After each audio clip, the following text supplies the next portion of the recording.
Wal ibadatu amalun. Dan ibadah itu adalah sebuah amalan. Wa taraka, lalu kemudian yang ditinggalkan. Ibadah itu kadang diamalkan, kadang ditinggalkan.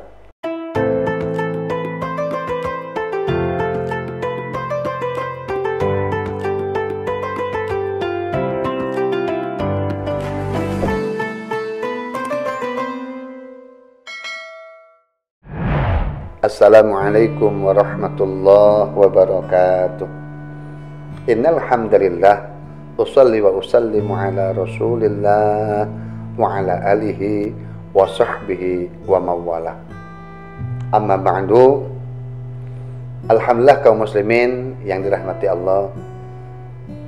Kita berjumpa kembali dalam acara kajian yang mudah-mudahan kita sukai dan dia pun suka sama kita, tentang keimanan, tentang bekal hidup, tentang dengannya kita ingin hidup, dengannya kita ingin mati, dan dengan iman kita ingin bangkit kembali kepada Allah Subhanahu wa ta'ala. Dalam pembahasan yang lalu kita sudah membahas tentang cabang iman yang ke-10, yakni tentang pengagungan, tentang pencintaan, tentang kebanggaan akan syiar-syiar agama Allah. Pada kesempatan ini kita akan membahas tentang cabang iman yang ke-11. Wahadi asyara al-ikhlasu.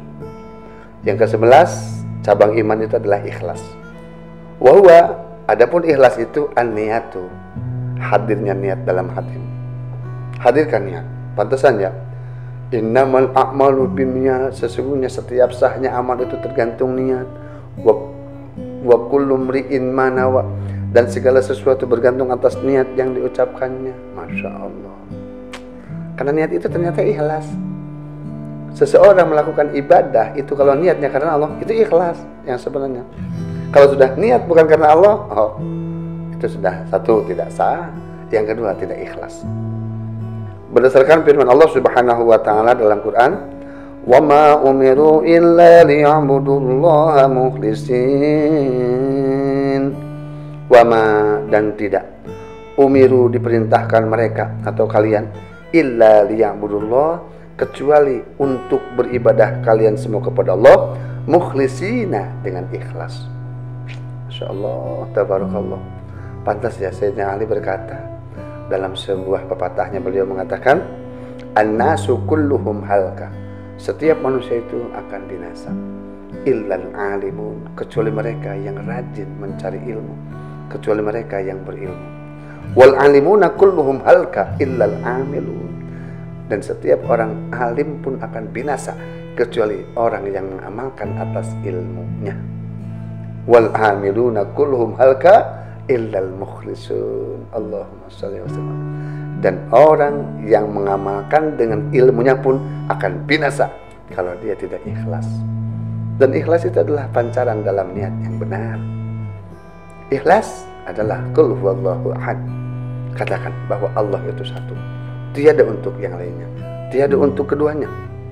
Dialah Allah yang tidak butuh kawan, tidak butuh sekutu dalam penciptaannya, dat yang tidak diperanakan dan tidak beranak.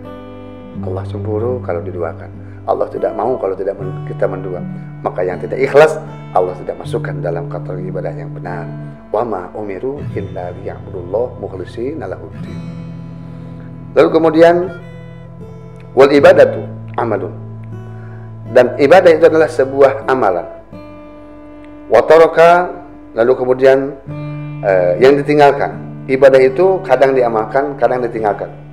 Wa kun fi kulli hali dzatiyatin, dan jadilah engkau, biasakanlah engkau fi kulli halin, dalam setiap keadaan, dzatiyatin, baik sosokmu, hamidatin, yang terpuji dimanapun kau berada, maksudnya ma'allahi ta'ala, disertai dan beserta Allah Subhanahu wa ta'ala. Yardoha, di mana Allah meridai perbuatanmu, minka, darimu. Wa fihi, salah satu syarat untuk ikhlas, tarkur riya'i wan nifaq, meninggalkan riya dan kemunafikan. Apa itu riya? Ar-riya'u talabu tsana'il khalqi.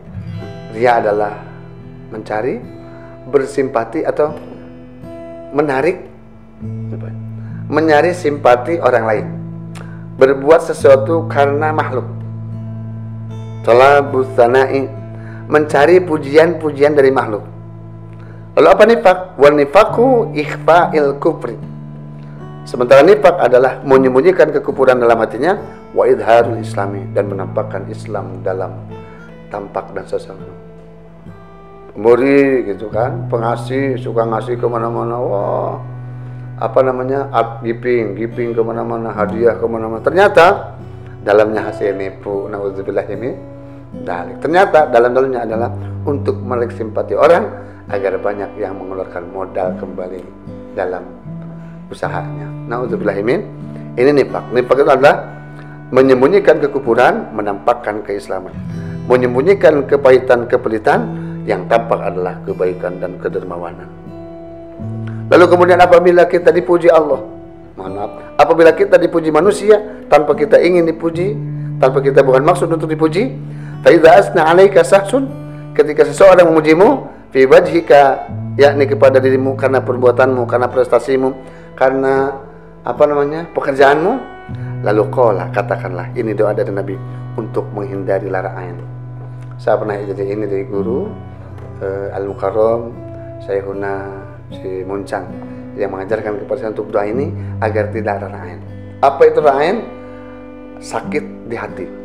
Sakit hati itu orang kebanyakan dipuji akhirnya lupa, dan akhirnya lupa dia sampai akhirnya terperosok, jatuh ke lubang, jatuh ke lembah yang paling hina. Tak sedikit. Mirza Ghulam Ahmad, beliau sosok yang sangat populer di kecil, sudah hafal Quran. Usia 16 tahun sudah hafal Kutubus Sittah. Usia 20 tahun sudah pandai berfatwa, jago dalam mengeluarkan fatwa. Sampai ada orang bilang, kamu itu pintar banget, man. Jangan-jangan kamu itu nabi. Lalu kata Mirza, iya saya nabi. Nah itu, kenapa? Karena tidak ada doa ini. Oleh karenanya, siapapun yang memuji seseorang, ucapkanlah apa itu? Rabbij'alni khairum mimma yaqulun waj'alni khairum mimma yadunun waghfir li ma la ya'lamun. Ya Allah, jadikanlah aku lebih baik dari yang mereka ucapkan, jadikanlah aku lebih baik dari yang mereka sangka, ampunlah segala kesalahan yang mereka tidak tahu dariku. Wallahu a'lam bishawab, wa ilaihi marji wal ma'ab. Assalamualaikum warahmatullahi wabarakatuh. Jangan lupa subscribe, like, comment, and share.